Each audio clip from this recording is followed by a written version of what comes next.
Welcome. In this video, I'll be making a French 75. The French 75 is a classic cocktail that came out of World War I. Kind of always joke with my guests that it's the best thing and possibly the only good thing to come out of World War I. Unfortunately, in times of war, the silver lining is it's usually a good drink culture. When faced with all the atrocity, sometimes the best thing to do is to make yourself a drink.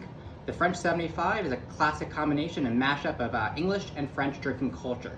It's kind of a few miles away from the front lines. The generals, the French and the English kind of would combine their drink culture and they made this cocktail. So the English had a tradition of drinking a Tom Collins, which traditionally is gin, lemon juice, simple syrup or sugar, and soda water. However, soda water was rather hard to come by towards the front lines. Fortunately, the French supplied sparkling wine or champagne. The French 75 was this mashup of those two elements. Got its name from a 75mm field gun, as it supposedly had the kick of the recoil of that gun. In the subsequent about 100 years or so, the drink has been toned down a little bit, and now it's a light, bright drink, great for brunch, lunch, dinner, or anywhere in between. I'm going to start with 3/4 of an ounce of simple syrup. And then the same 3/4 of an ounce of fresh lemon juice.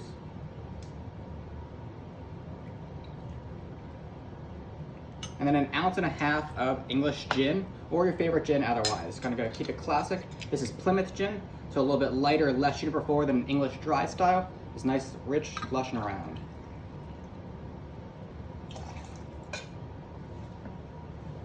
Then I'm going to add ice and shake.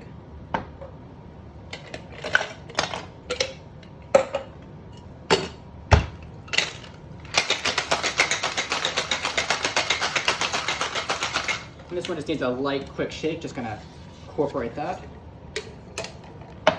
Grab a coupe glass. Finish it off with that sparkling wine. About 2 ounces or so to preference. I don't recommend using a full champagne for price value. This one I'm using is Raventos. It's a Spanish sparkling wine, done the same method, same way as champagne, but a fraction of the price and exceptional quality. Finish it off with an express lemon peel. And cheers. History in a glass.